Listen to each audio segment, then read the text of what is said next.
Oh, so mean. Allegedly. Allegedly. There you go. Allegedly. How are you today, sir? Not too bad. Not too bad. How about yourself? Is it cold there or is it hot? Well, it's still cold, but yesterday it snowed and broke down some huge branches, broke our fence in the backyard, destroyed my wife's garden in the front yard. I mean, it really just, it's really heavy snow. Oh my gosh. Yeah, I mean, it was incredible. You could just hear cracking all over it was just everywhere there's branches. It's crazy. It's like 82 here today. Yeah, shut up. Anyways. Yeah, I mean, it's April. It should be sunny. Getting sunny out here. I know. My sister was so happy. She called me yesterday. It's 60 degrees. I said, yeah, it's 81 here. She was like, okay, I don't want to talk to you. Bye. Bye-bye. Oh, wait, we're supposed to just immediately start talking about the case because somebody wrote in the comments, because I really give a shit what somebody says to do our show. They go, God, I had to wait 7 minutes before you guys started talking about... don't watch, okay? Like, if you're somebody that's going to whine and cry like that, don't watch any YouTube channels at all. You're just... Don't be a baby. Yeah. It's gross. First I made a snarky comment back, and I said, you know what? And I just blocked them. Who cares? You know. There you go. If anybody comments like that, they're not somebody you want around. You know.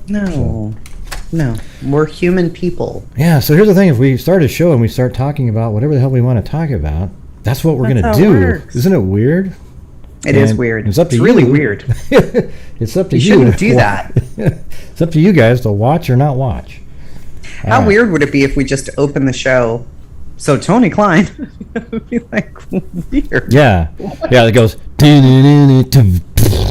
so mean allegedly. Now Tony Klein, he went last week. He had his thing with the. Hey, well, wow, yeah, that would be a little strange. It would be ridiculous. Oh, and there is breaking news. I mean, not breaking news, but yesterday they put out a press release that they want to know anybody who used the app, what was called Yellow, now it's like Yubo or something like that. I've never even heard of it.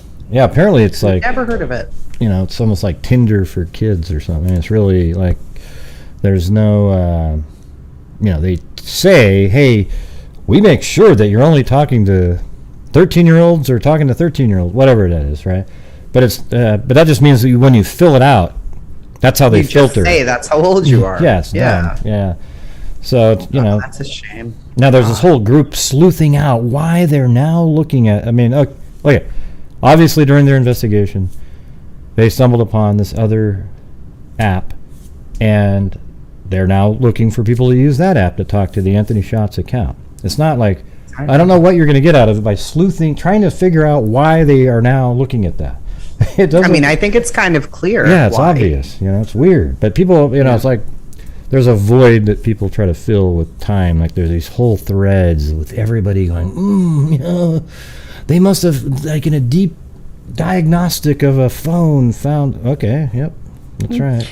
Yes. maybe something like that. Or maybe somebody goes, I remember talking to him, but it was on a different app.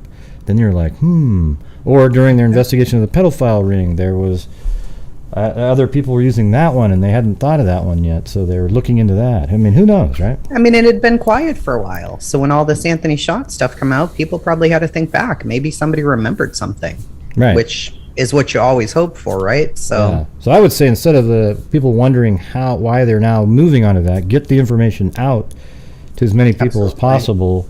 That if you communicated with the Anthony Shots account in 2016 or 17 using what was then called Yellow, but now it's called Yubo, get a hold of law enforcement.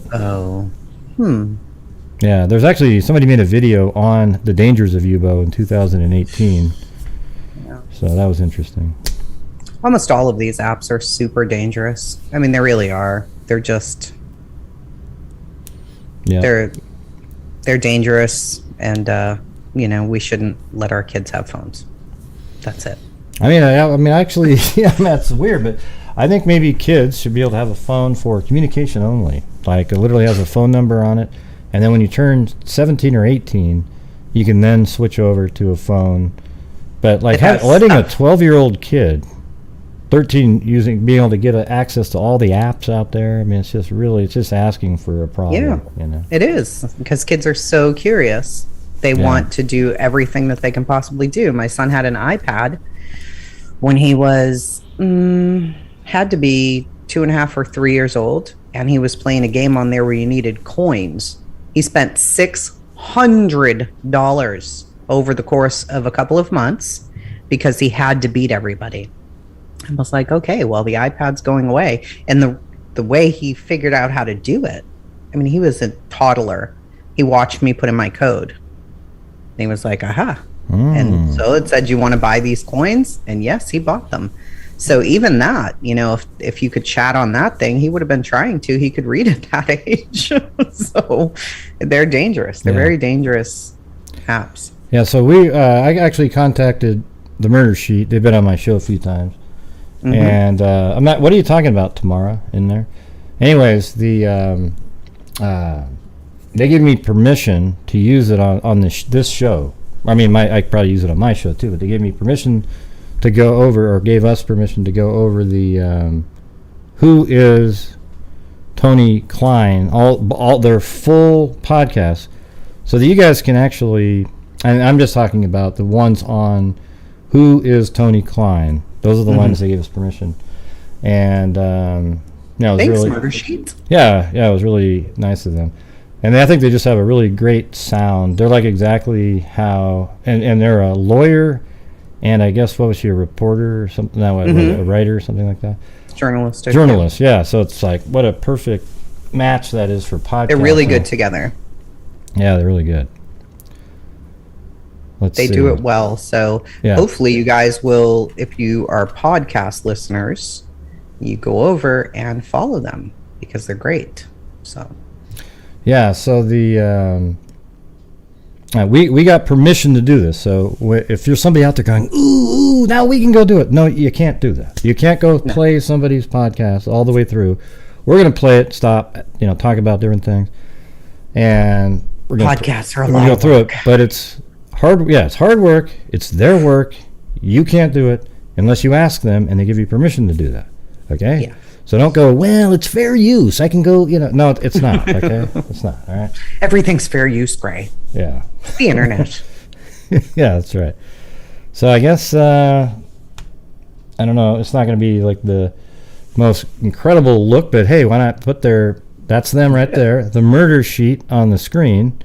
I love their icon too. Yeah, it's really cool. They started covering, I think it was the Burger Chef murders. They were doing mainly murders inside of restaurants. Yeah.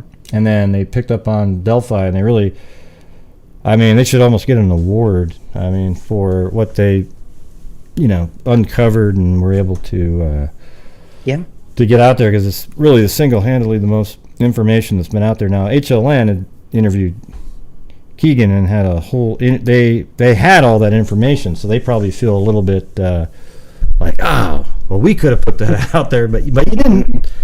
Even though you're the one that interviewed, they got a copy of the interview and it made it out on air before you were able to do it. So that's kind of, in a way, it's sad for them. But anyways, you guys want to get started? All right. Yes, sir. So I'm just kind of moved it a little bit along in the intro part. 1.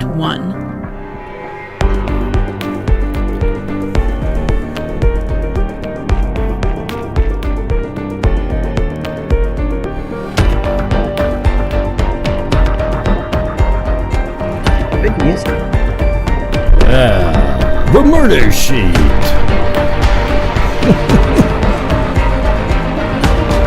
All right, hold on. I'm already 3 minutes and 30-something seconds in.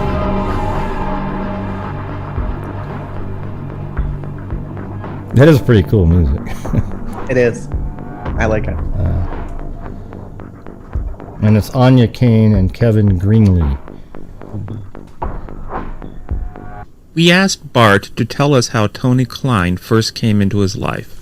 So I met him, my earliest memories as a child, he was involved.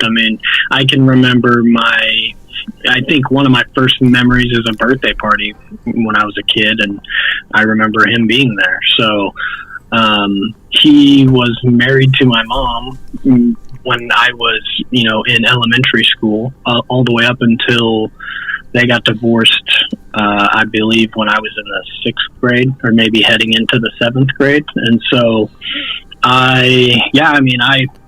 that's how I knew him. I mean, he was the person that I called dad for at least a period of my time, when I was a kid.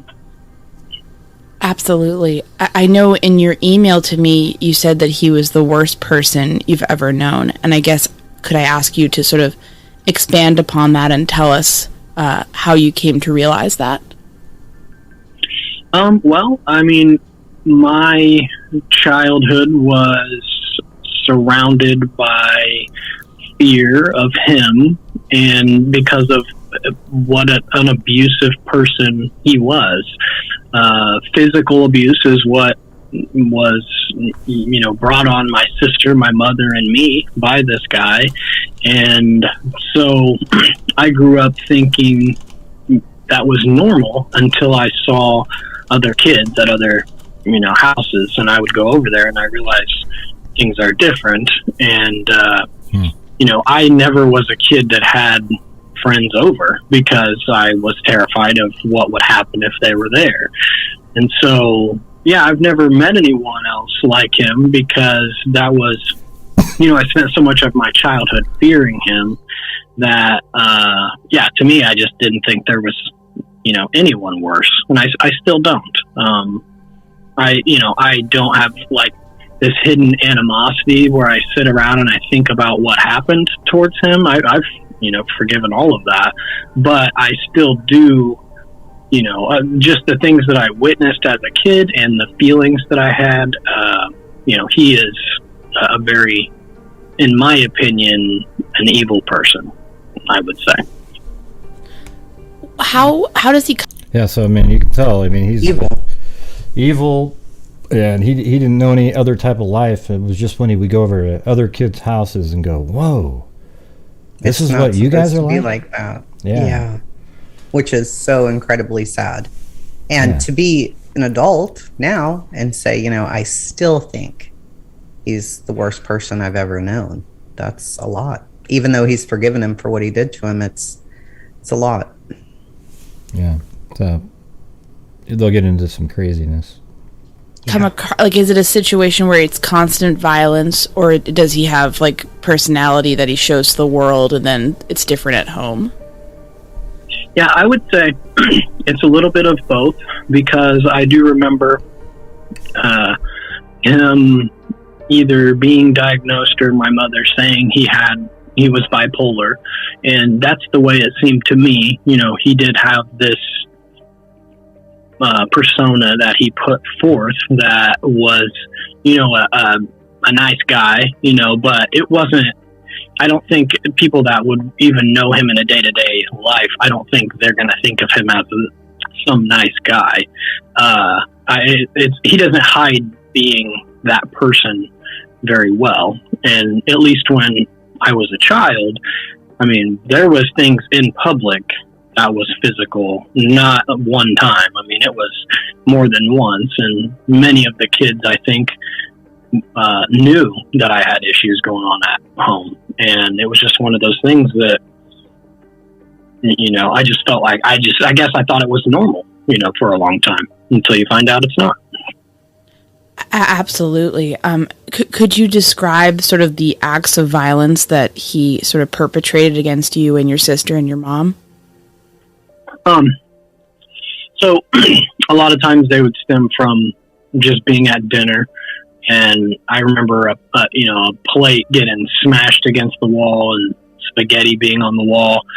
And that's how I feel like a lot of times it all started, was when maybe it was just when we were together, all gathered around. But, so, I saw my sister throw through a door before. I saw Tony, on top of my mom, physically punching her multiple times. We went to Christmas, Thanksgiving, holidays, and my mom would have black eyes, a broken nose, would be wearing glasses, and it wasn't. It just was not a hidden thing, and so that's really. I think that was mostly what it was just very physical, and he's a big dude, or at least, I haven't seen him in years, but At least he was, and he, that's what I remember, is him being much bigger than us, and just punching a lot. I'm so sorry that you and your family. So now we have the physical violence part of it, but it, right now it doesn't suggest anything about like violence to kids or anything at this point in it.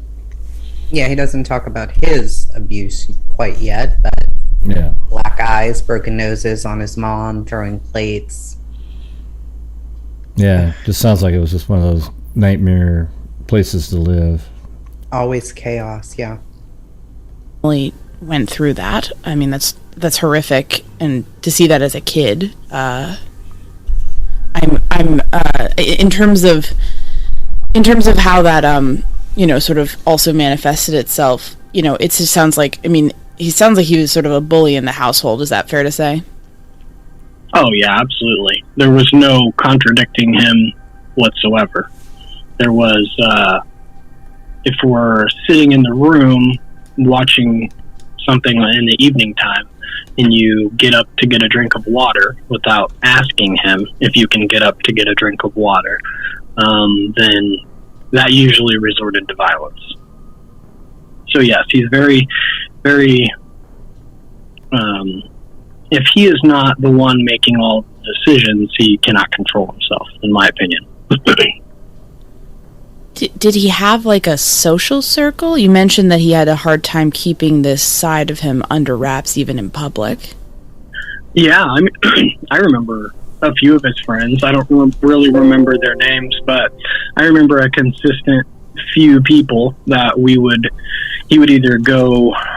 There was a couple guys that they rode motorcycles together, and they went to like sprint car races together, and so there were a few of the same guys, but I would have no clue what their names were. I do remember their faces and their consistency though.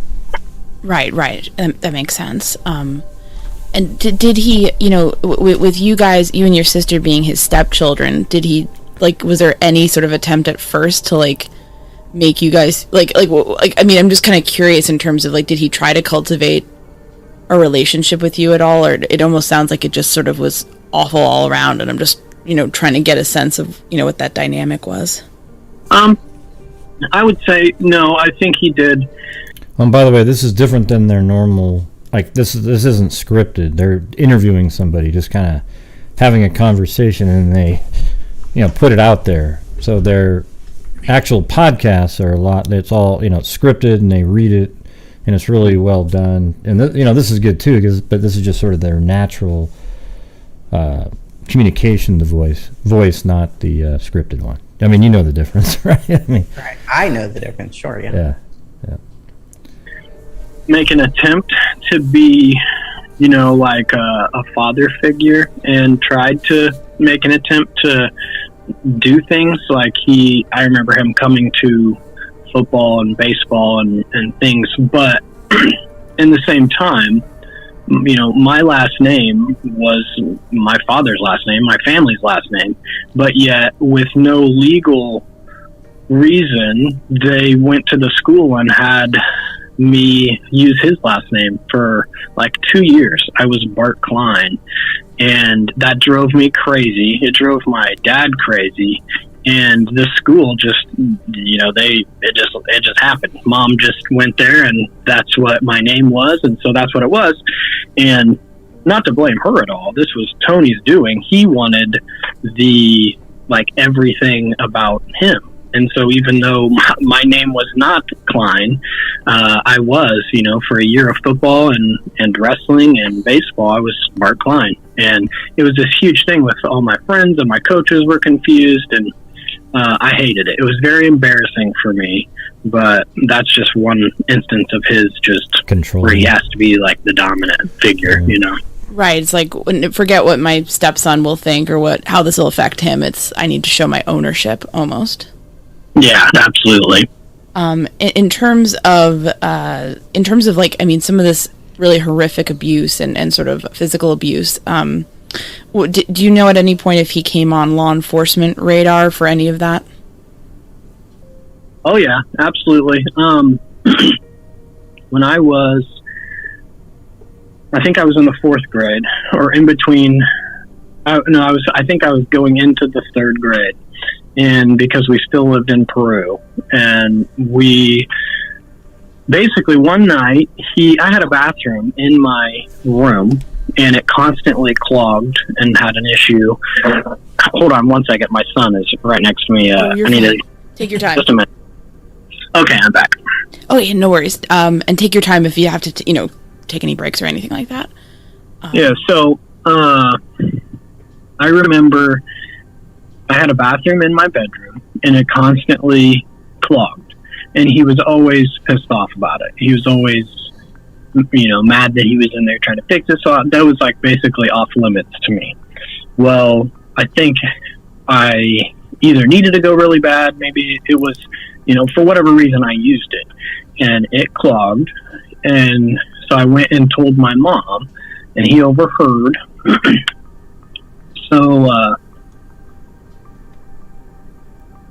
So he came into the room. He pulled me into the room and shoved my head down the toilet, and then onto the sink, and then out into my bedroom, like tossed me out into the bedroom. And so he went to go grab a plunger, and I just ran out of my room. And I ran out the front door, and it was raining.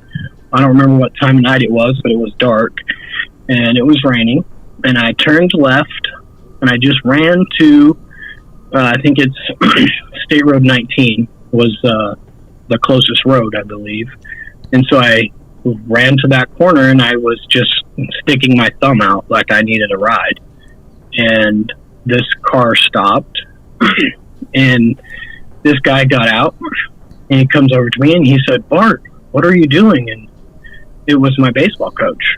And he took me into his truck or his Jeep, then went to his house. And I remember there was like a family gathering or something at, because I remember walking into the house, and there was like, it just seemed like there was a lot of people there for what would be this house. And they surrounded me, and they were asking me what happened. And then I was telling them. They called the cops.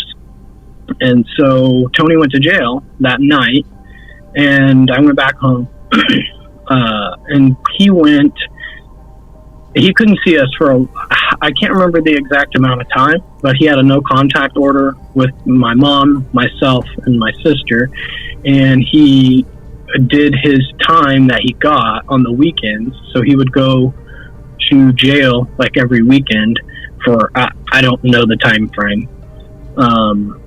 And then got back, that I was entering, this was over a year's time, I believe, because I think I was going into the 5th grade when he came back into like my life after I thought he was gone for good.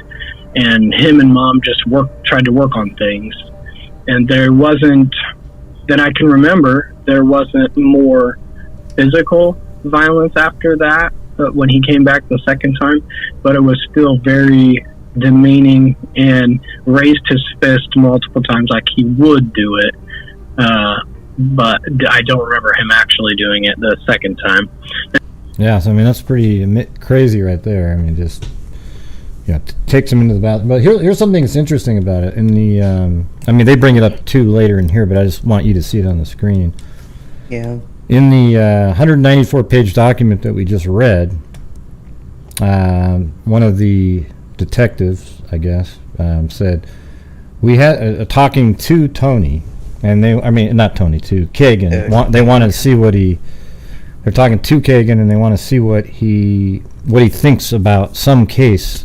And he says, we had this case a while back, and this guy had this freaking little kid was in the bathroom and overflowed the toilet. So he yells for help, and the dad gets pissed off, comes at the kid, mom intervenes, the dad punches the mother. She runs away, he chases her down, hits her, bites her in the stomach, runs back inside, slams the kid's head in the toilet, fractures his orbital socket, puts him upside down and starts dunking his head in the toilet that was overflowed. And then he says, Jesus Christ, and then, now what would you think about that guy? He should be hung right now. He should be killed. It's almost like he didn't remember that was something that happened to his brother, But that's what they were referring to in this 194-page interview, or whatever you want to call that, interrogation. So here we go. Oh, and also, so again, this is the Murder Sheet podcast. Go out there and like. I'm not sure what you do with podcasts. You like it or something, maybe Follow. Yeah, follow them. Go follow their podcast because it's really good. I mean, even all their old ones too. You should go check them out. Yeah, And it's the Murder Sheet, and they give us permission to do this. So go check them out. All right, the link is in the video, right below the description in the video. I think it's actually, you can see it at the top. So all right. And then, thankfully, Mom just couldn't put up with it anymore, and eventually they separated when I was in the 6th grade. And I don't remember seeing him again after that until probably 3 years ago I saw him. And that's the first time I had seen him since then, since I was a kid. So. Wow. Jesus. Can you tell us about where you saw him and what happened? Yeah, I saw him at the movie theater. I was standing in line. I've even texted a couple of my friends to try to find out who was with me that day, and I haven't been able to find out. But I remember I was just standing in line at the movie theater, and a hand was on, like someone placed their hand on my shoulder, and I turned, and it was Tony. And I kind of recognized him, but I wasn't 100% sure who he was. And I was like, yeah. And he goes, Bart, what's up? And as soon as I heard his voice, then I knew who it was. And, we were cordial. He acted like he had missed me and that, how was I doing? And he was really, said he was proud of me. And that was it. And that was the only time. And then he got back in line, and I turned around and didn't ever think about it, see him again. So. Jesus. I'm curious, your half brother Kegan, sort of what was their dynamic like, and could you describe him at all? So he's the half brother of Kegan?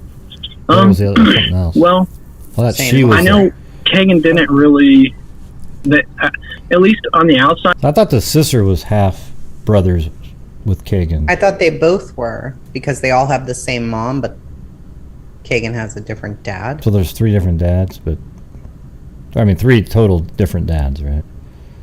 I don't know. Because if they're all, because even the step brother and sister aren't brother and sister, like full brother and sister. They're half. So if they're all half, so there's got to be 3 different dads. Yeah. And for me, I didn't feel like they were super close. Although Kegan almost always lived with them. Once he left living at my mom's house, Kegan lived with him for years. I think up until he had this, he had moved into an apartment in Kokomo, but so he had been with his dad, most of the time. Kegan wasn't one to speak ill of him, really.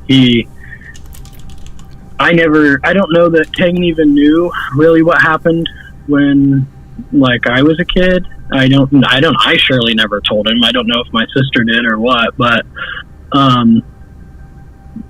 he always knew that I wanted nothing to do with his father. He would have me drop him off, and he would say, oh, come inside for a minute. And I'm like, no, dude, I'm not coming inside. I'm dropping you off at your dad's house and see ya.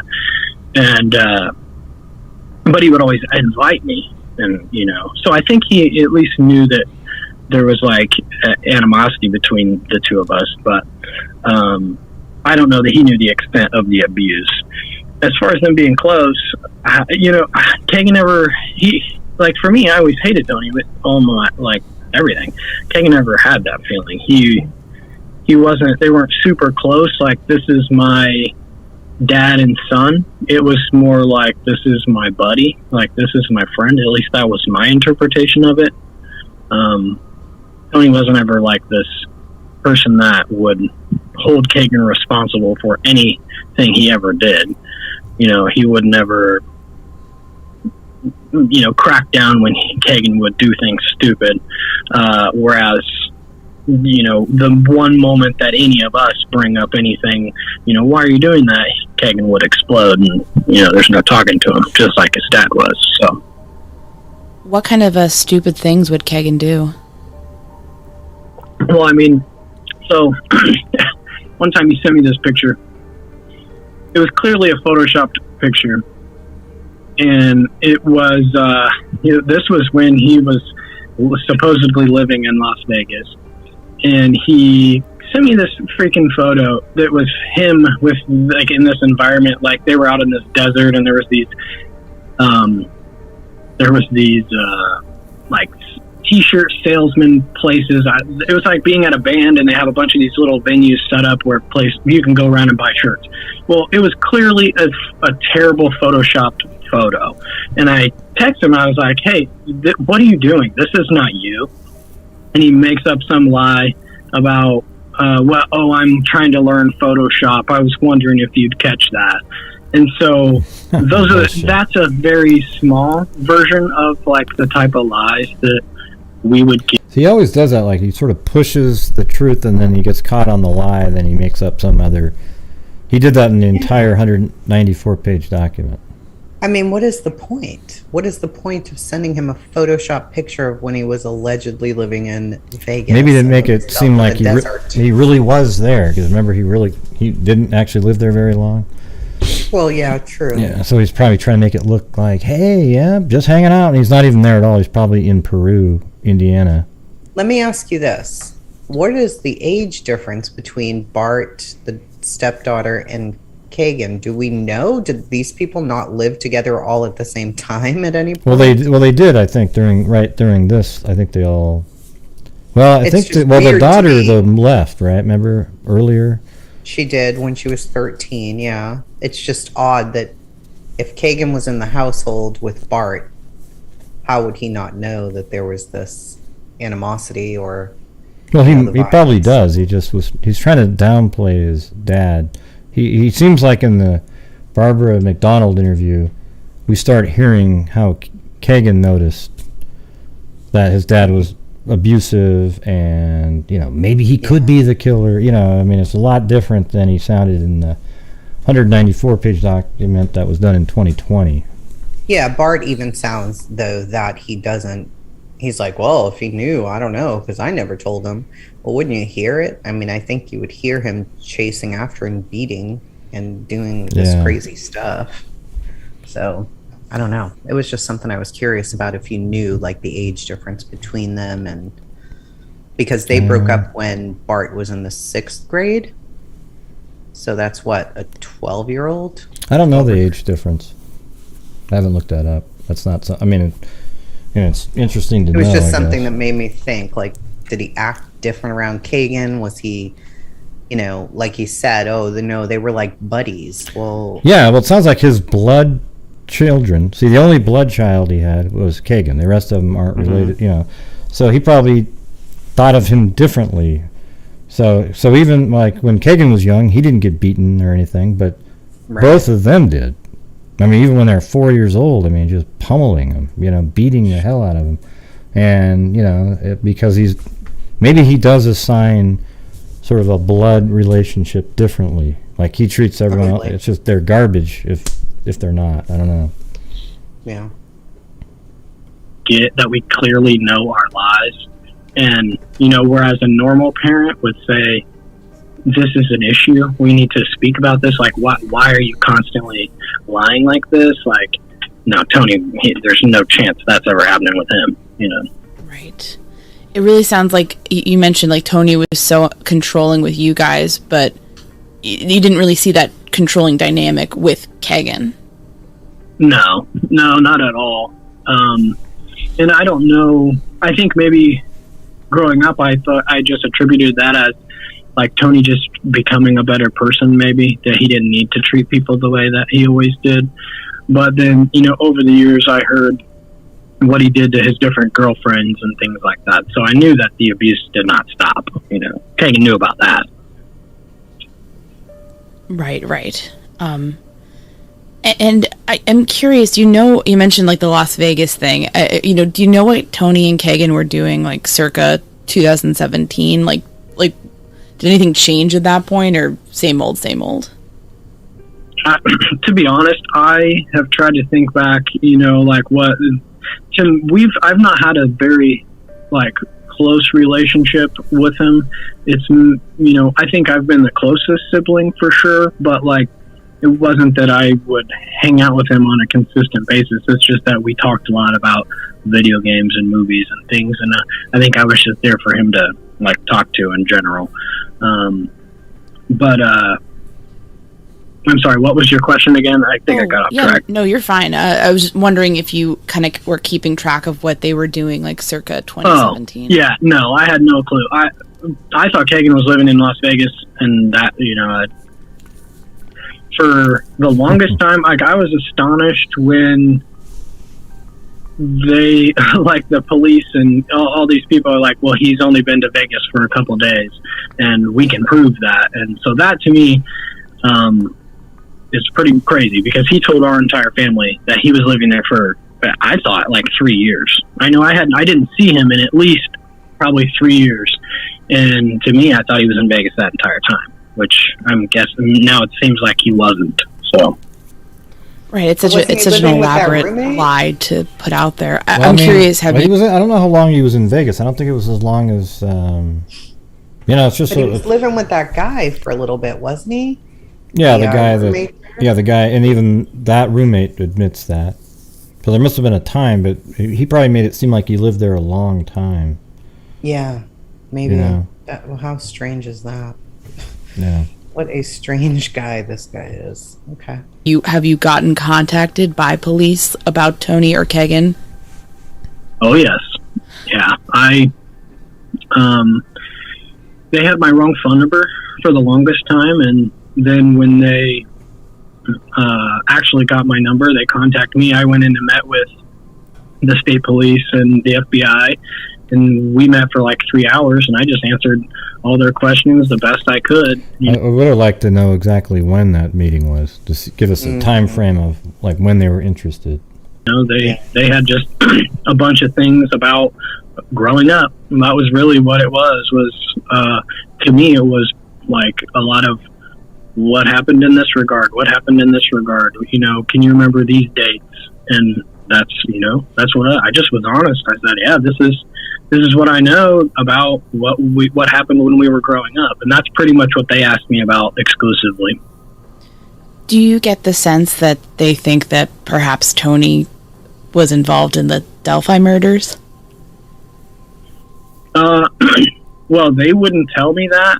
Like, I asked multiple questions, and they wouldn't answer any of mine, obviously. Like, that's just typical. But I thought that the vibe I got from them was, yes, they thought Tony was involved somehow. Do you believe he could be involved? I mean, I don't want to believe that, because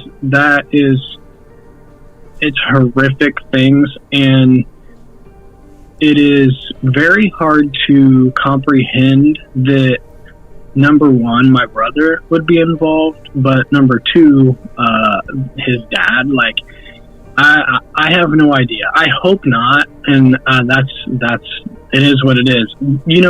I will say, if people could do it, then yeah, I mean, Tony is a person that I absolutely believe could lose his mind and kill someone, because I have seen him on the brink of like what I felt like was going to be death around me, so if you're like 150 pounds bigger than someone and you can like mount them and just punch them in the face repeatedly, you're not that concerned about their well-being. And so would I think if he is the type of person that could do it? I mean, hopefully I don't know any murderers in my life, but he seems like at least the rage factor. Yeah, I think he could kill someone. Did he ever threaten you or anyone you know with like a knife or anything like that, or did he own knives? Yeah, absolutely. Weapons were just a normal part of it's whatever he had handy, whatever was closest reach. Didn't matter what it was. Baseball bat. He threw a computer, like an old desktop computer, at me one time. Ripped it right up from the ground, and this was because he was installing a racing game on the computer. It was an old Gateway, and he was installing a game on that computer, and it didn't have enough RAM or something, and it wouldn't run. And so I tried to explain that to him, that you would need an upgrade in order to run this game. And he absolutely snapped. I tried to sprint out of the room, and he grabbed the entire desktop, ripped it up with the cords and everything, and threw it at me down the hallway. And so that's that. Weapons, yes. That was anything around, yeah. And he was a hunter. Is that right? Yes. He always had lots of guns, lots of knives, hunting and racing, and that's literally what he cared about. Motorcycles too. Wow.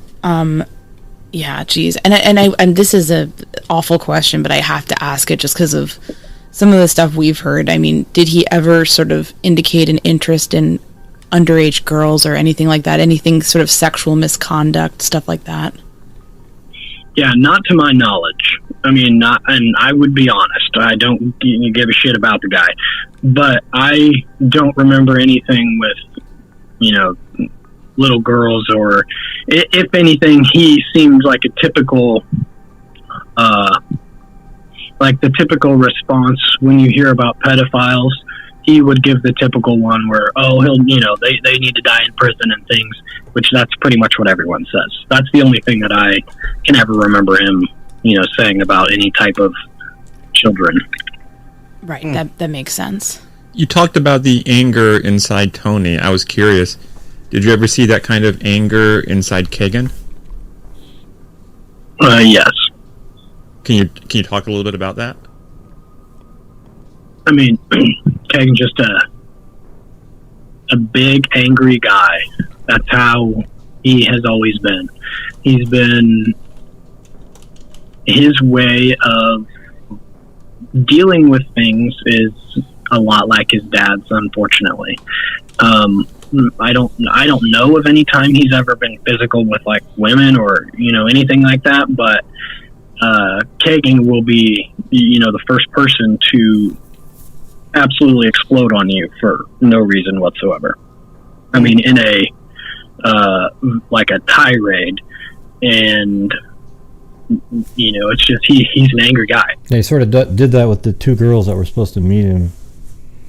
One was supposed to meet him at one point in one of his catfishing adventures, and then when she showed up with brought a friend. Yeah, brought a friend, and he blew up on her. And then later he apologized later. Maybe I think it was more for self-preservation, so that the person wouldn't freak out and report him somehow And stop talking to him and all of that. Yeah. Yeah. But what did he say? That he should do what to her? I know I was shocked when I heard what she said, that he was like, I should fucking something you.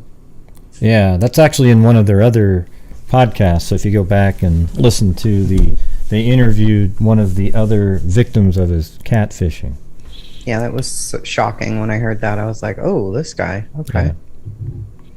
I've always just known him as being a pretty angry kid, so... For Kegan, what was his did he have relationships with girls his age, or any what was his deal with girls, I guess, growing up?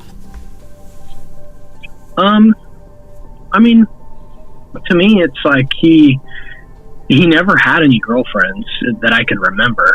He had a couple different girls that he dated that I can remember coming to Christmas a couple times. I remember him having a girl there, but nothing ever long term that I can really remember, other than the one he was with, which I don't even remember her name, but the girl he was with was most recently. But she I don't remember how much younger she was, but she looked very, very young. And I brought it up to my mother that, how old is this girl? Are you kidding me? She looks like she's 15 years old. and mom didn't like it either, but the girl was 18 or 19, I guess, and so that's the only girl that I remember him long-term dating, and they ended up living together, and they were together for quite some time. So Yeah. I mean, how has this been for you and your family at this point? I mean, it must be awful since the thing, everything's gone public with Kegan in particular. Yeah, it sucks. I mean, so remember when Kegan refers to this lady that she talked to him, and then that's when he started deleting all the apps, which total bullshit, but, but maybe it was at that point where he did try to, like, completely stop doing all this and hide everything. And had this girlfriend he lived with for a while. I don't know. I wonder. I mean, obviously they've interviewed the hell out of her. Like, there's probably stuff that she might have noticed, but maybe not. Right? Like, if he completely stopped all of that, I don't know. That's true. I mean, how long can you hide it though? And I wonder if she talked about what his temper was like, and if it was volatile with her too. And I mean, his brother's saying that's his reaction is anger. The father's reaction is anger. So were they up to something together, or? Well, I could see them completely stopping after the February 25th, 2017 moment. I mean, because that's when they've got your devices. They know that you're this type of a person. I mean, I know they're addicted to that kind of stuff, but... Yeah, I bet money we find out that he didn't stop. After the 25th? Absolutely not, he did not. I don't believe it. Yeah. I believe he is a complete pervert. And I think the dad is for sure. Well, see, that's the whole thing is I don't know. I mean, they're both absolute perverts, but I'm just trying to figure out would Kegan have had more, his dad. I feel like he did it for so long, and he took so many chances posting stuff on Snapchat and Instagram. Mm-hmm. To me, it's like you were really taking a lot of chances out there, all for your own pleasure, regardless of your fear. You kept going with it. But then he got busted on all of those things, all those places. So now he thinks that they're probably watching him. And they've also questioned about the Abby and Libby case, so I could see him out of self-preservation. That's when then he finds a girlfriend and lives with the person like a normal person. Of course, it's a girl that looks like a little kid. I think he'd get like a VPN. I think he would be searching around for ways to hide his, phones and getting, burner phones. You could do that too. Yeah, I don't feel like he just stopped. Yeah. But who knows? Hopefully they know. They know.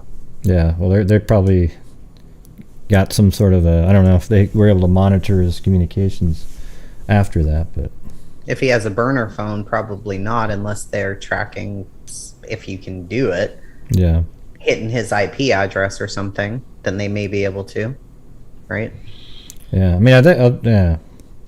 So, I mean, I don't know. Well, I guess we'll find out the answer to that. I hope so. Yeah, and it doesn't make him better that he stopped if he did, because it would just mean he's self-preservation mode. But a lot of those people are addicted. They'll find it some other way. Whether it's going somewhere else to just view it or whatever. But he may have sort of figured out how to not use his own electronics or something. I don't know. Mm-hmm. It just seems like that'd be so risky once you're already on the radar to keep using your own. The same apps and I guess if it was like a handful of girls, I would agree and say, well, he's probably stopped because he's scared now that he was talking to 13 and 14-year-olds. But it was like a whole bunch.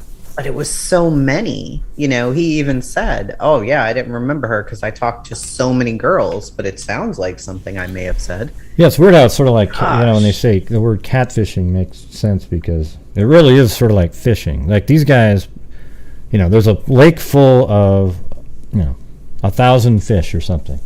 And they're just casting it out in all directions, trying to get some of those fish to bite, And so for me, it's even more like fishing. Like they're just trying to get somebody to respond, and once they respond, then they start developing the conversation and grooming them, and then eventually they start sending pictures and stuff like that. Yeah. And whoever answers will do, you know. Yeah. Whoever answers will do. Sick behavior. Yep. And this was so selfish. Oh, and again, this is the Murder Sheet. They gave us permission to play their podcast. It doesn't mean that you get to go play it now. All right? There we go. But please go follow them. Yes, and that's the thing, is in the right below in the description, in the first line after the hashtags, is the link to the same page that you're looking at right now on the screen. All right, and then they're on all the different platforms. Of me, but the first thing I thought of when he got arrested was, thank God we have different last names. But I mean, I have a job that I have an appointed position, and so things that you can, it's like in this day and age, you can lose your job for anything, and so I don't want to be affiliated with someone that is clearly going to go to jail for a very long time for minimum, all the horrific things that they're saying he has done. So it's been really hard to it's been hard to think about it for my mom, because for me, like, I don't have my actual Bart name like out on the internet really at all, only for my job, so anything I do, I'm not on Facebook, social media, or anything like that. So I haven't seen all of everything, but my friends update me, about how many times things are shared and just how many people talked about him when it first got announced. And yeah, I mean, to me, up until the day he got arrested, it's like he was my little brother that I've known my entire life, and that you love and you want to, take care of when things go wrong. And then even like hearing the things, and then hearing it from the police, and then just some of the things that I've even, talked to him about. It's really weird how it's weird how it affects your thought process towards them, because yes, Kegan's still my brother, but it's really hard to even think about, he has a phone in jail, they can text, they can text people. Sometimes he'll text me and, it's like about the basketball game or something. And I never want to respond. And I feel so bad about that. But that's the way that this has made it feel to me, is that, even my brother could have, you feel like you've been lied to, your entire life. Like all these things, I felt like him and I were fairly close regarding things. And to know that this is what was going on behind the scenes is really hard to deal with. Pause for a second. Yeah, I think that's really well said. And so, isn't it strange that they have phones in jail? Because do you remember Unc Fed from Kanika Jenkins? Yeah, I mean, I remember the name, but I didn't watch it at all. No, he's been in prison for quite some time now, maybe a year or so. But I do see him in chat rooms, and I was like, oh, that couldn't be Unc Fed, but it is. And now with them saying that, I just started thinking about it while I'm listening. Why do they have access to phones in there? Did they say he had access to a cell phone in prison? Yeah, he's texting him. He's texting. He said, yeah, he has access to a phone, and he texts me. Well, he's talking on one of those. Reply. On the Barbara McDonald one, he's talking on one of those, those phones in the jail. Well, because she maybe visited him. That's why, right?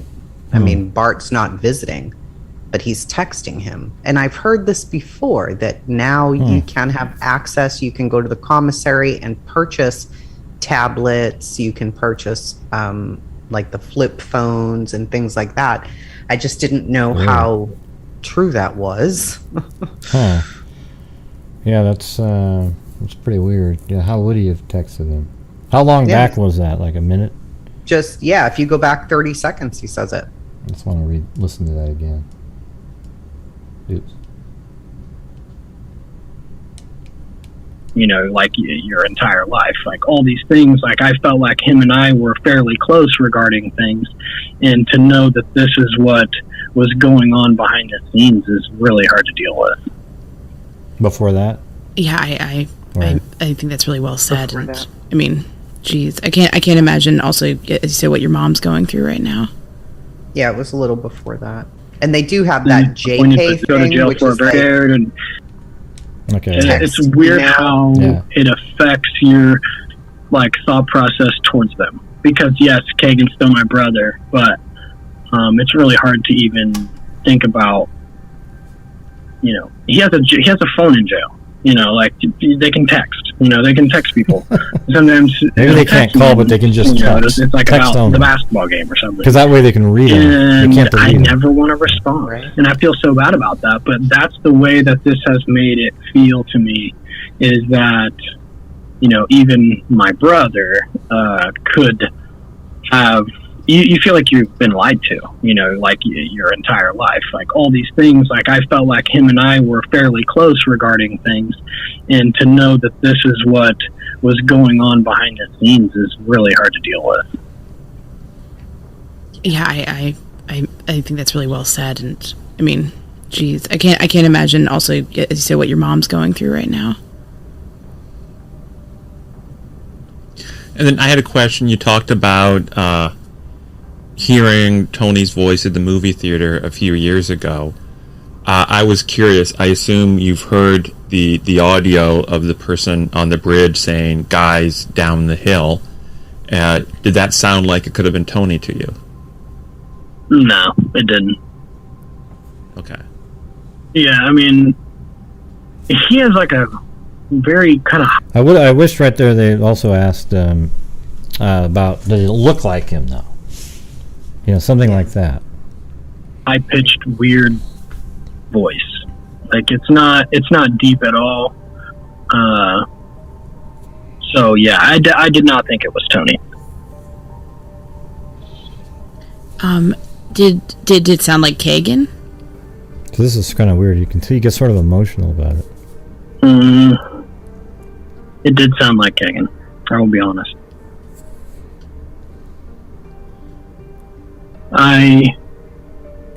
And yet that's not him on the bridge, right? I mean, he's way too big. That guy's skinny. And I'm just going to be honest. I did. It did sound like him to me. Yeah. That's why I thought two people. yeah, so maybe, you know, like some people say that, I mean, what if the dad was the one that was sort of rushing them off the end of the bridge and Kegan was already there? But then you have to come up with a scenario that the whole time it was a plan that they would be on the other side of the bridge. And yet, but that would have to be something in a message like, hey, meet us on the far side of the bridge.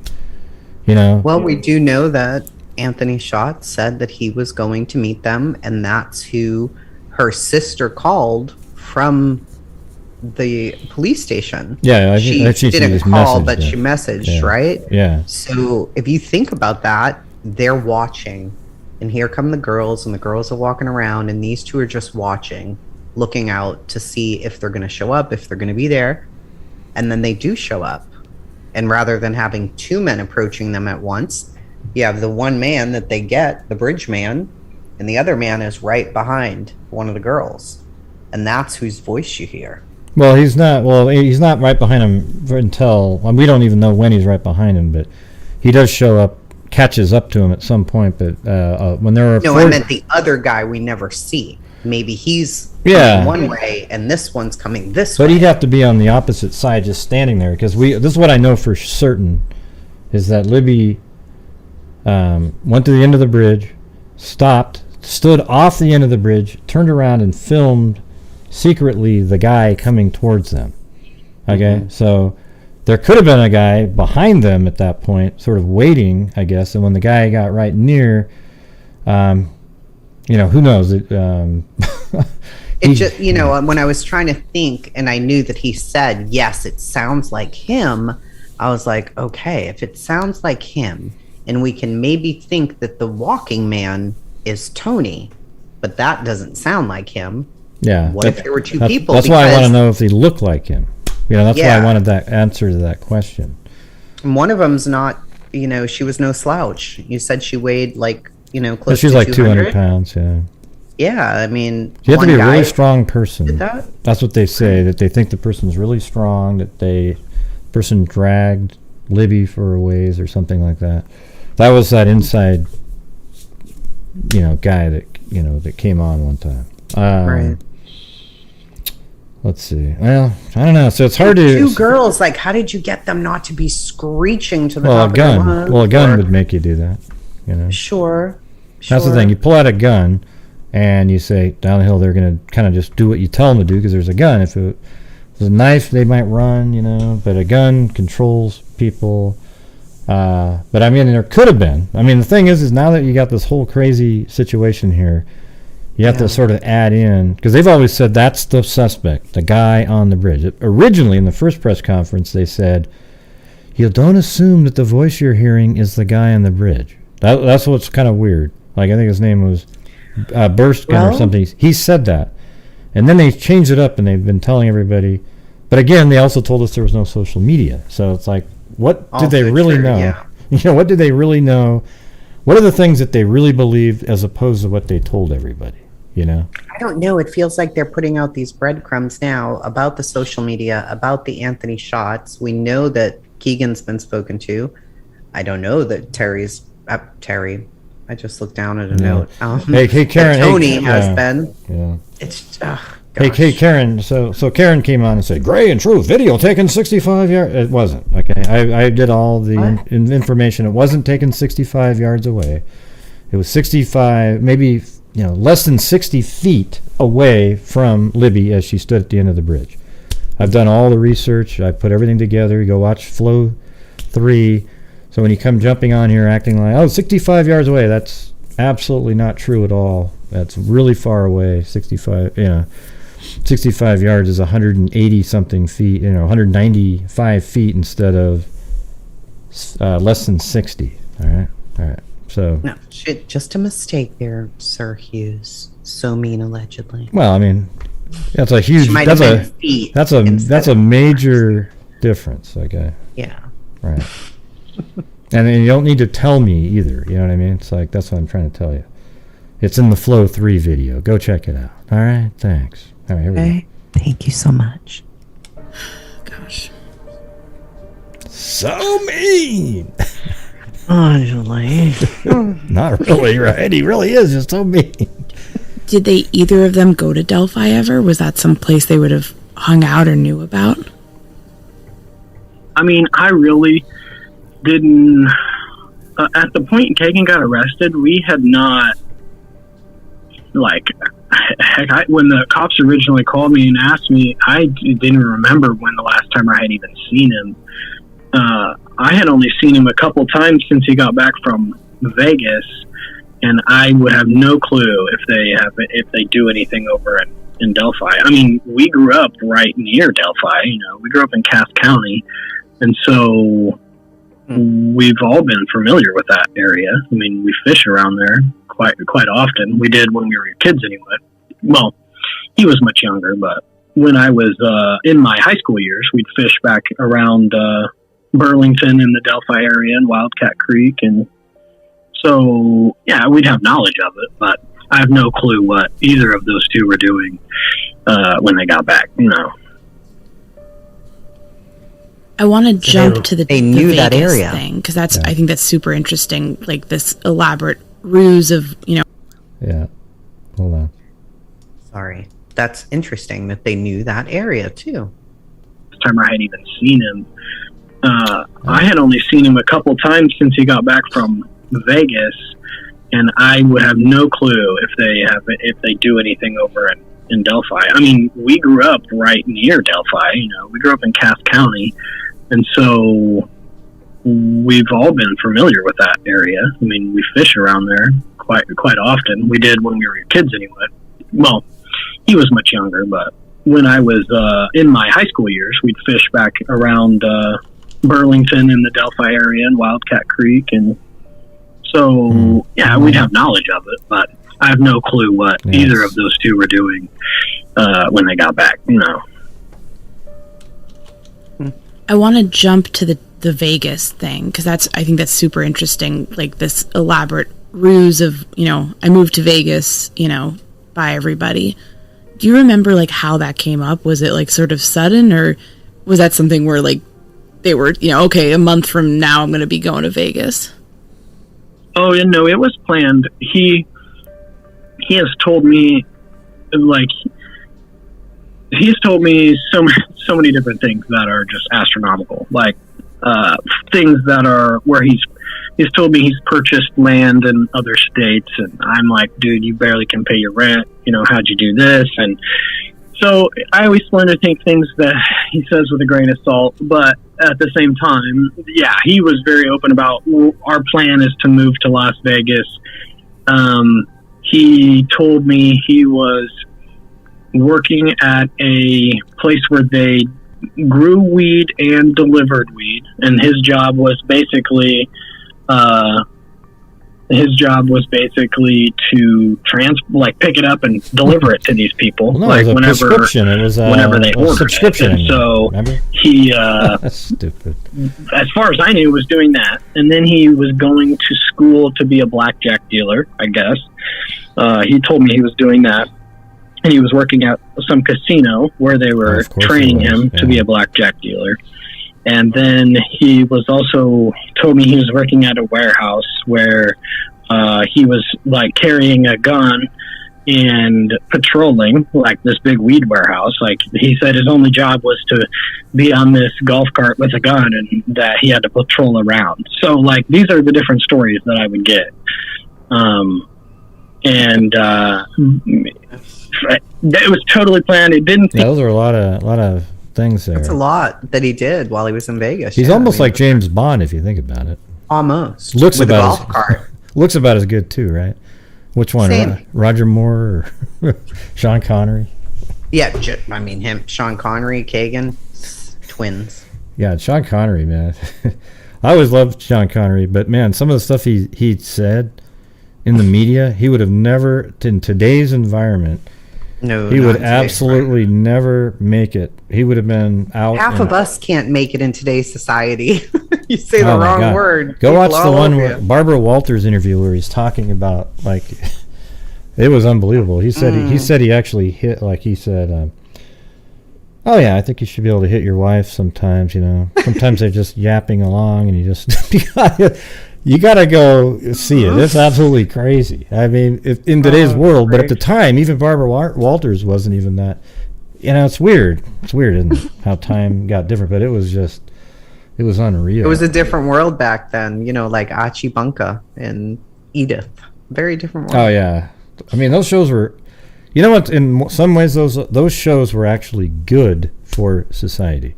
Because they had the Jeffersons, Archie Bunker, and they just it was funny. They made jokes off of each other, and it had a better relationship with the races. Now, people use race to have combat and have, battling amongst people, Division. Yeah, it seems like it was they always just sort want of, us divided, which is... Yeah, it's pretty weird. Anyways, it had nothing to do with what we were just talking Snowflake about. culture. But we just did a divergence there. Yeah, I don't know what we're even talking about. So here we go. Came spur of the moment to go to Las Vegas, and then when he said he was gone, I mean, we thought he was gone. Right. I stopped seeing him, so Yeah, why would you think different? I mean, he says he's going there. Maybe you're like, okay, he's exaggerating about his work, but you could assume he's probably there. Yeah, and we don't live in the same town. We don't work. I've never known him to have a job, so it's like I wouldn't have seen him like running into him. So, yeah, I don't know. It was definitely weird. This is a weird question, but did Tony did he always work at the Kokomo transmission plant? And I mean, what was his financial situation when you were in the same household as him? Oh, all that guy ever talked about is how much money he made. Yeah, I remember one time the police officer came and knocked on the door when we lived in Young America, and There's this old beater car, this blue car he kept around. I don't remember what for, but he hardly ever drove it. But this cop came and said, knocked on the door, and I answered it, and Tony was mowing the yard. And so the cop kind of walked out towards him. Tony hopped off the mower and met him in the middle. And the guy was like, "Sir, we've had a report of this blue car being involved, or a car that looks like this being involved in like stealing gas." And he like flipped on this cop and was like, "I made $93,000 last year. Like, I don't need to steal gas and blah, blah, blah." But yeah, so back then, he worked at Chrysler, as far as I knew, the whole time. Maybe still does, I don't know. But, he always talked about how much money he had. Mm-hmm. Right, absolutely. And did he always work third shift? That's trying to counter. That's a good question. I really Kegan. don't know. When I was a kid, In the Barbara Walters interview. I seem to think he would always be home when I got out of school. So it makes sense if it was third shift. I wouldn't know, though. I can't remember. Absolutely.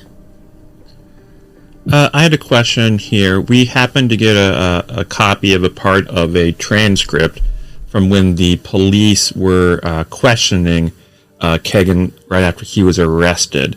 And I wanted to read just a small part of it to check something with you. One of the officers says, "We had this case a while back.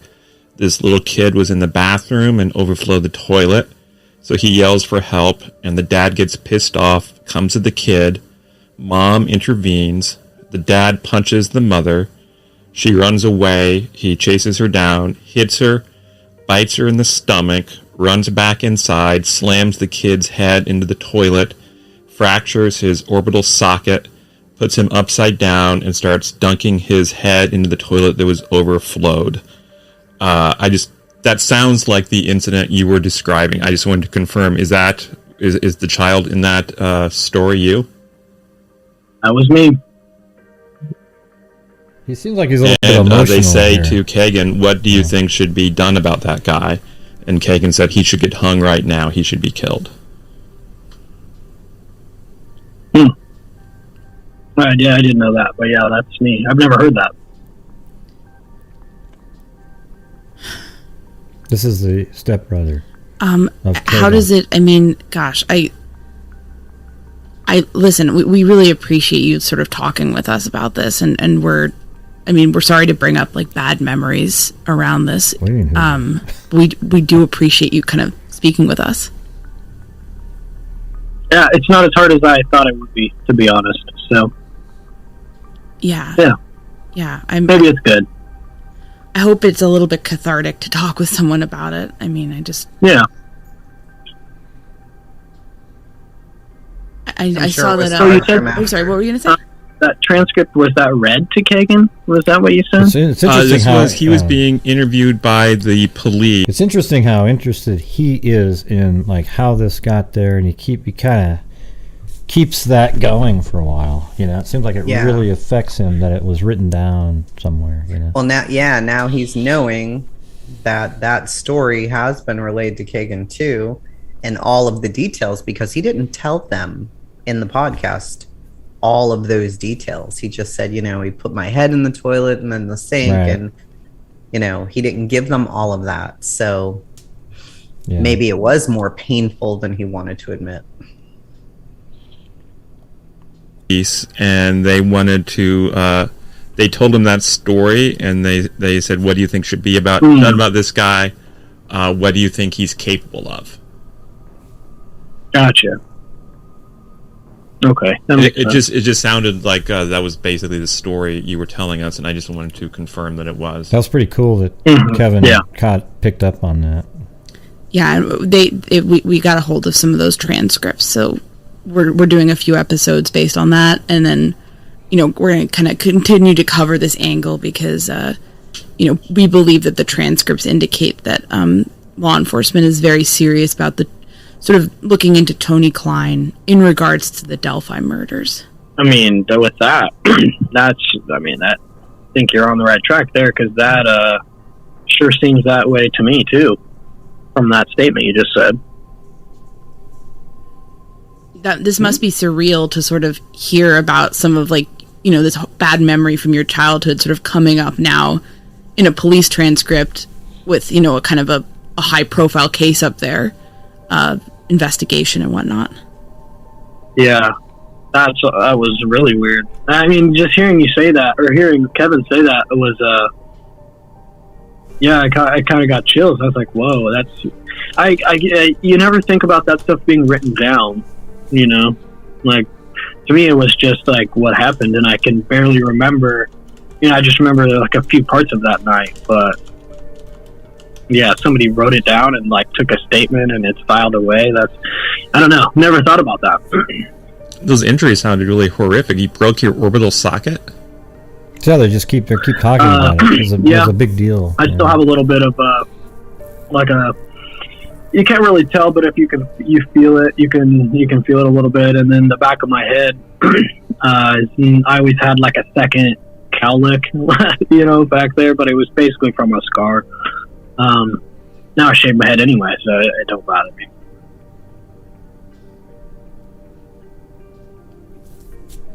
I don't remember being injured, guessing though. they got it from That's the weird. police report, right, Craig? Like, I remember going to the hospital. What's that? I'm thinking they got it from the police report because for the interview, Tony was arrested, right? Yeah, they have all that. These guys, when they went in this interview, they're trying to, in that single moment right there, is probably in the 194-page document. Them relaying that story to Kegan it really shows us that they were trying to get Kegan to mention Tony. They didn't. They almost didn't mention his name, but they brought up a story that Tony did to one of Kegan's brothers. So obviously, at that point, us knowing that, we know that, but maybe Kegan didn't at the time. It just might not have rang a bell with it. You know, it didn't. Yeah. You know. So. And you know, when you're the victim, I don't know that Bart even. He's saying, wow, with it being written, somebody wrote that down and I barely remembered what it actually happened. I mean, he was a kid, right? So you remember it being awful, but you don't remember everything. So yeah, so that I would say that if you were questioning whether or not, you know, what was the motive of the 194-page interview, that right there is the thing that tells everybody that it was really. They kept hammering in, well, then who was using the phone if it wasn't you who said that? Who was doing, you know, all the different times they kept trying to give him an out, and he kept blaming the friend that he lived with in Las Vegas for it over and over and over again, when the real answer was probably right in front of his face, and they tried to even make him aware of that they know about this one incident with his brother. So, and that was with, you know, regarding Tony. Right. So, here we go. But I don't remember them doing anything like that. I remember just meeting the police officer. I remember getting in the ambulance, meeting the police officer at the hospital, and them just talking to me in the room. But, yeah. That's all. And I didn't remember that until you read that. That's odd. About how old were you when this happened? So that was the last year that we lived in Peru. So I would have been in the third grade is the final year there. So however old you are when you're in third grade, that's how old I was. 8 or 9. Wow. To think about doing something like that to an 8-year-old, you know, kid, that's just horrifying. Yeah, it's awful. Yeah. You know, you mentioned sort of like Tony sort of not, you know, because I think this is something a lot of our listeners will be like, what the hell?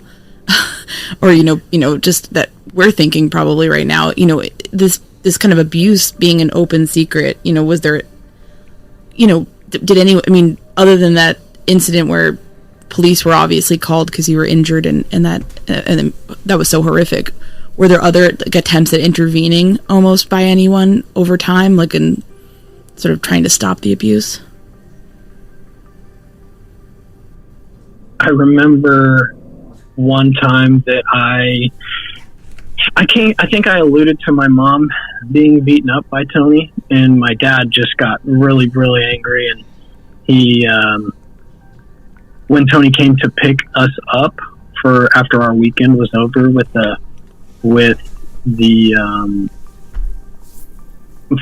were done with the weekend for my dad, then I remember him going out there, and I believe a couple other people were out there, and they kind of surrounded Tony and, you know, threatened him and told him that they better not hear that he is being physical with my mom or me. But the thing I always keep thinking back to is when he attacked Bart in this instance right here, and then he attacked his sister quite a few times too. We'll hear about that later in the next episode, I guess. But it's during the attack with Bart, he bites his wife at the time in the stomach, and that's sort of this sexual moment during a fight. So you sort of wonder, does this all turn him on doing this stuff? And then we have a weird search again on a 194-page document about the bodies of Sandy Hook. Okay. Yeah. And so when you think about that and you put them all together, you think, okay, so he's biting her in the stomach when he's beating her. He just smashed this little kid, Bart, and he's biting a stomach. So what does this mean? Is he somebody... And he wants to see dead children. Yeah. So is he like a sadomasochistic type, who knows? Like what was turning him on during that moment where he bit his wife in the stomach? I mean, it's I guess your tummy is like sensitive skin, so maybe that's why he bit her there. I've never even heard. Yeah, well, it's pretty weird because the Klein, Anthony Schatz's account was interested in stomachs. Like it kept saying, "Ooh, let me see a picture of your stomach." Ooh. Right. And then you got this guy biting a stomach, which seems like a more of a sexual angle to a battle. Then you have somebody looking up bodies of Sandy Hook during other search terms that are all sexual related. Exactly. So then are you turned on by violence? Absolutely. And so somebody put, Ted Bundy bit a lot of people. True, Ted Bundy did. But to be in the middle of a rage where you just put a 8-year-old's head into a backed up toilet. Yeah, with like probably crap. That's a rage. You're angry. And then you add in the biting of your wife to that? What a strange human this man is. Yeah, and I really feel like that's kind of what they're looking at here. All these things that are just not quite, they're indicative of somebody that is capable of killing two girls. Absolutely. Or being associated with it. Trying to, whether or not he's the one, he might have been able to get. He was looking for something. I mean, I hate to say that maybe it was video. Now that we got a social media angle, somebody videotaped the actual crime itself, and that's what he was after. And then that's what they had when they went to Vegas. Instead of that being a pot dealer, they were selling that video. I mean, something like that. It's just totally possible. And because of this case, I'm like going out there and Googling these weird, crazy terms of pornography. And I'm like, oh my God, the FBI is going to be at my house. But, I'm also writing notes to myself, like refer them to the podcast. But there are such sick things out there, and you can get a tally. How many people are searching for these things? The numbers are shocking of what people are searching for out there. They're actually shocking. Yeah. Now we have an excuse. Be like, I was doing research for a podcast. Right. Well, that's the thing is, yeah, right. But I mean, like we do. I tell you what, if somebody took my computer and looked into it, there'd be a lot of stuff search terms that I type in on newspapers.com or whatever to find certain cases, or like I type in, for example, skeletal remains found. I mean, oh God, this guy's sick, man. He's trying to find. Yeah.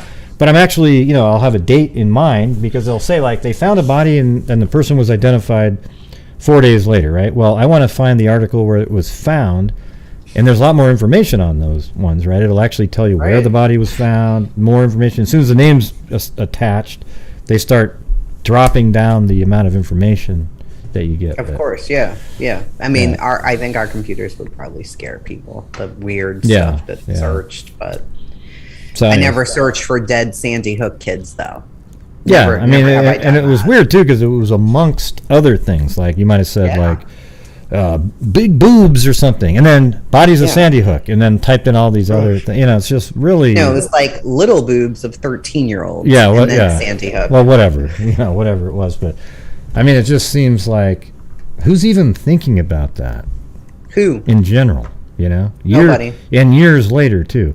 Like at the Yeah. time when it's all active, people might be, you're trying to see what the crime scene looked like. Sure. But yeah. like when you're talking, 10, 15 not when years you're in old. the middle of looking for porn. Yeah, no. No. See how similar we are on some of this? Yeah, I can't find That's any good ridiculous. porn, so I'm just going to look for the dead bodies of the kids who were killed in Yeah. Sandy Hook. Sick. That is just, Well, there's 3 minutes and 58 seconds more of it, but I don't know how much more of it's just the interview, so we'll just Let's finish see. it. I think that made it worse, to be honest, because I remember when we left, like Tony never said a word to me like the whole ride home, and I was terrified about that. I was like, oh my god, he's not talking at all. And then I don't remember anything like coming out of it, but I do remember thinking like I should not have ever told my dad that. Like I remember regretting it because I felt like it was going to make it worse.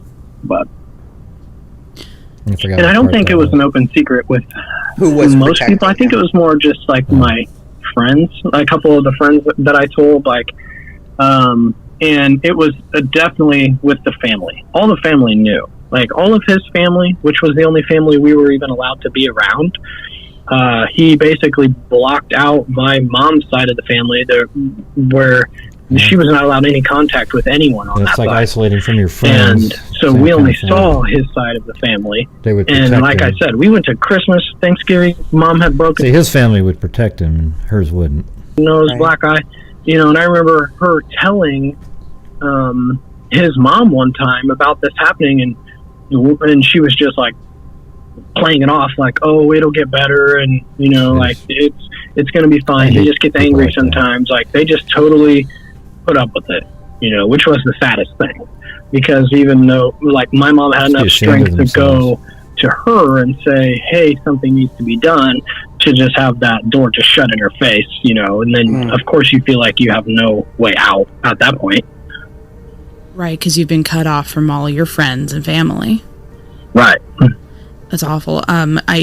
With Tony's dad. So that's like the classic, an abuser situation where you Absolutely. isolate the woman from her friends and family, but they can be around your friends and his family because You've already manipulated them into believing you're this great guy. and they're going to protect you, way more likely to protect you. Just For like sure. just like we just heard, his parents were like, "Oh, it'll get better. Hey, don't worry." Yeah, Man, if he it'll had be told fine. the same thing to his relatives, oh shit, man, there would have been all kinds of hell there, right?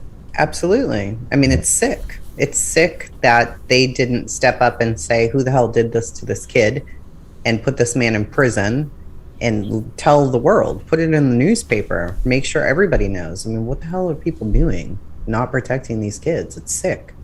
Yeah. So here we go. Jerry Klein, I think. He died recently. What was he like? Do you remember?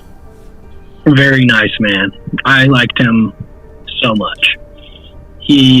Although I heard he was harder to deal with than what I remember. I remember hearing he had a bad temper, but to me, Jerry was such a nice guy. He was. That's his name too. Though. He This is was weird. very loving, very Jerry Anthony grandfatherly. He took me multiple places. He would buy me books because he knew I loved to read. So yeah, he was a very kind man. At least he had somebody Absolutely. kind. Gosh, is there anything we didn't ask you about that you wanted to say or wanted to sort of express about this whole massive crazy topic or anything like that? No, I don't think I have anything to say. I just, I flipped through like the scenarios of like who would be upset with me if I said anything, or if I didn't be anonymous, and like I have no reason to be anonymous. I have no reason to like I don't care who is upset about what I've said, and I've just been honest about what happened. Who is upset about what I've said makes Tony look bad, then so be it, because he is a bad guy. So sorry, I was trying to find our channel information because I lost all the super chats that people. So I started playing the video, but anyway, keep playing. That's it. And if you guys, find out you want to have another question, if you want to email me or talk to me again, that's fine. This was not as hard to do as I thought. I kind of was nervous earlier, but it's been kind of good, actually. We would like to thank Bart for sharing his story with us. If you or someone you know has experienced domestic violence, please reach out for help. You can call the National Domestic Violence Hotline at 800-799-7233.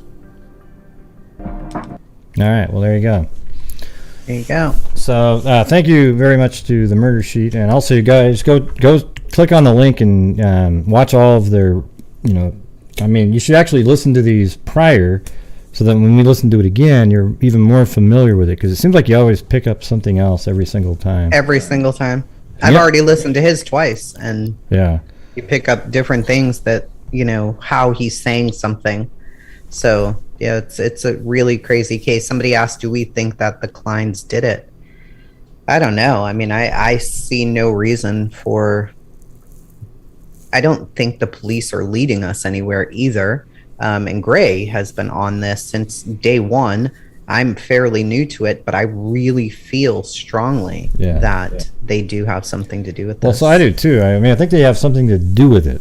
Whether or not they are the ones that were out there that killed them, I don't know. But the odds of a catfishing account communicating with Libby on the day of, and this person had communicated with Libby, it sounds like quite often, and she actually kind of liked this person.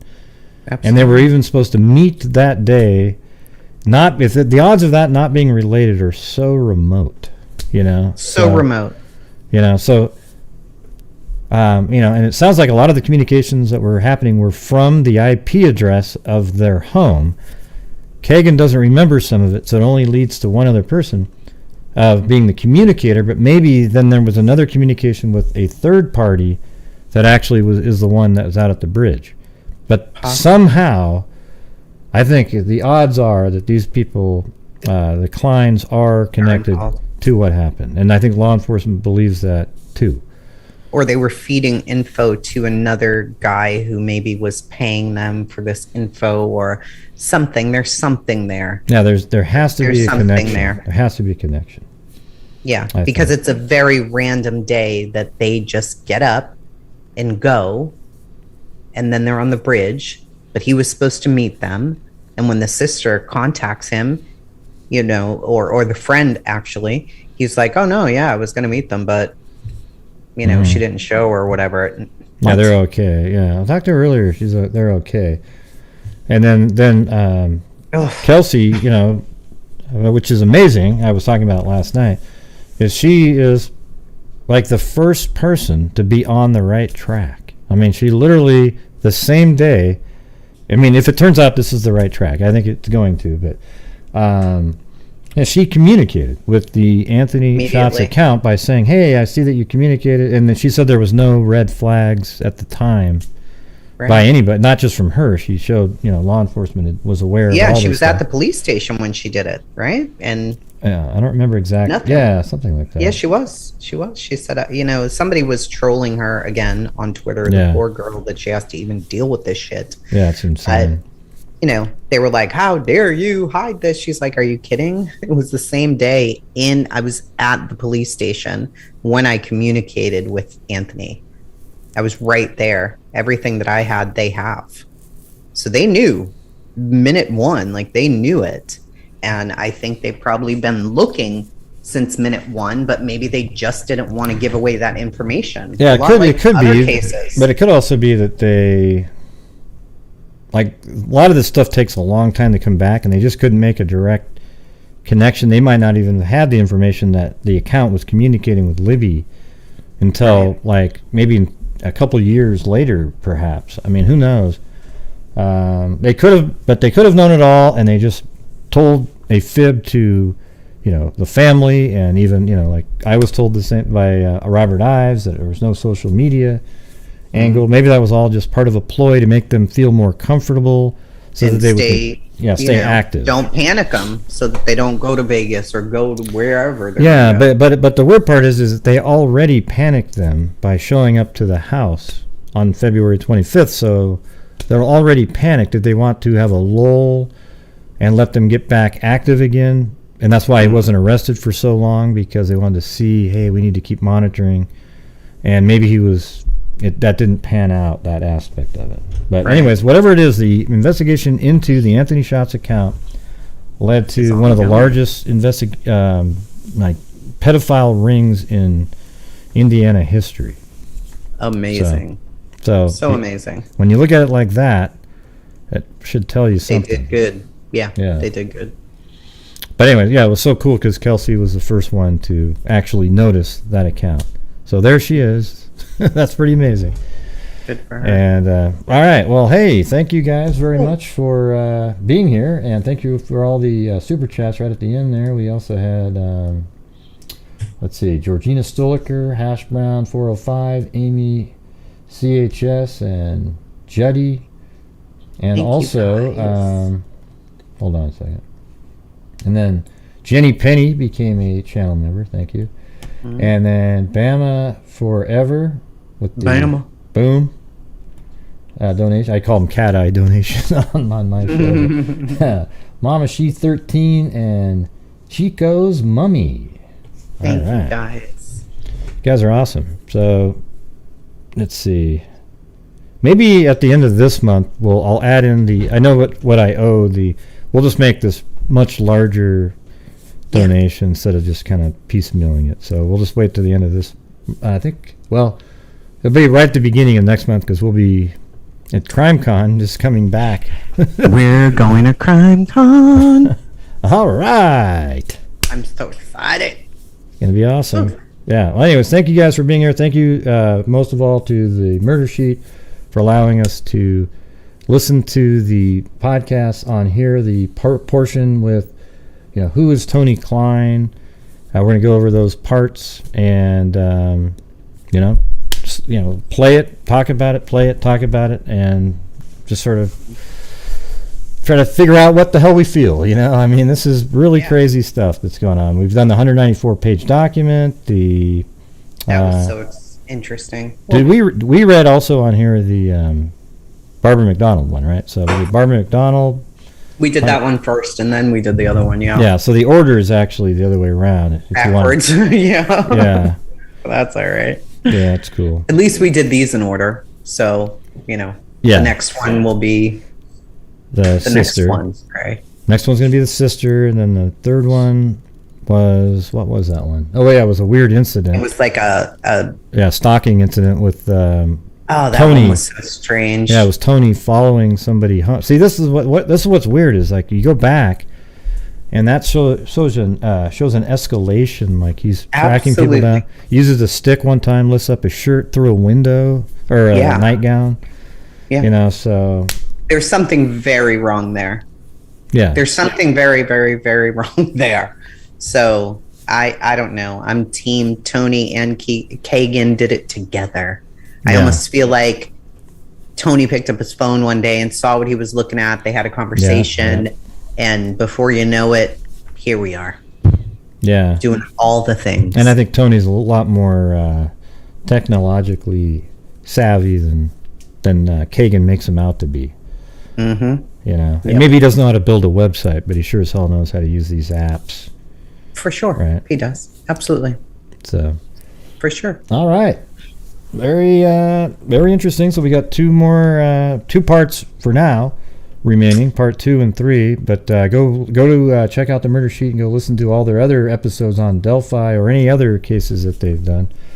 Yes. And I think Please do. I think you'll Please find go them follow. interesting. Yes. If you're not a podcast person, you can go to their YouTube channel and subscribe. Yeah, I think it's just the Murder Sheet, right? On YouTube. Yep.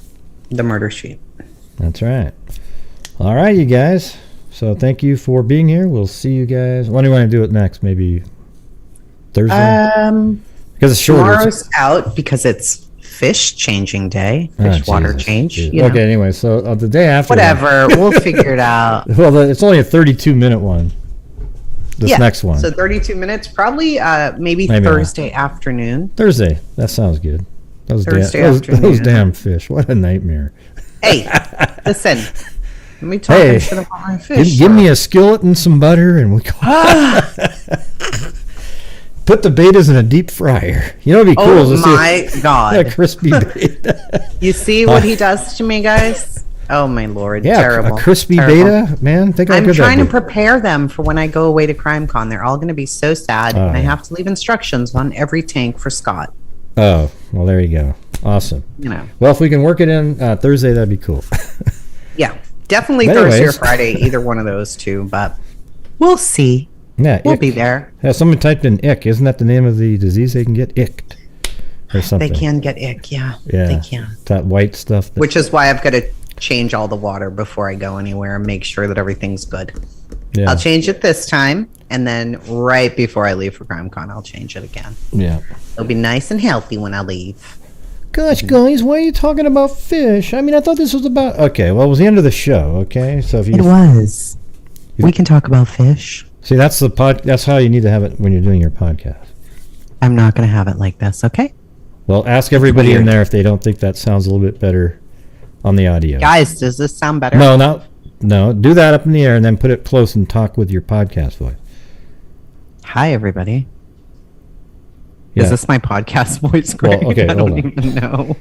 Here, just start talking. Just be like, make up a story. Watch. I'm not going to make up any stories. We're not going to do any of that. But my dog's eye is good, by the way. It's fine good, now. Good. It's like she was putting on an act or something. I don't know. Yeah. See, I think that is better than keeping it. Now make it go away, farther away and talk. Oh, like this when I had it down here? Before? Yeah, forget it. Okay. Terrible. It needs to Forget be like 10 inches away in front of your face. Boom. So, there you go. You got Maybe it. I should hang it upside down somewhere. Yeah, you can actually buy the arms for it. You take off the I stand. have an arm. So like that? I think no, but it has to be the other side. Those are only one directional. This side? That's Well, backwards crazy. Well, it's the side that's the front. You have to talk right. Which in- is this side, Gray. Oh, It's okay, this right side. there. Yeah, there. All you right, go. well, I'm done with this. It's been a lot of fun. You're crazy. All right. Also true. All right, you guys. We will see you guys later. And as I always say, be safe out there. And I love you so much. there you go. There you go. Bye bye. Bye-bye. Hey, Gonzo. Don't talk during the outro. Yes, don't talk.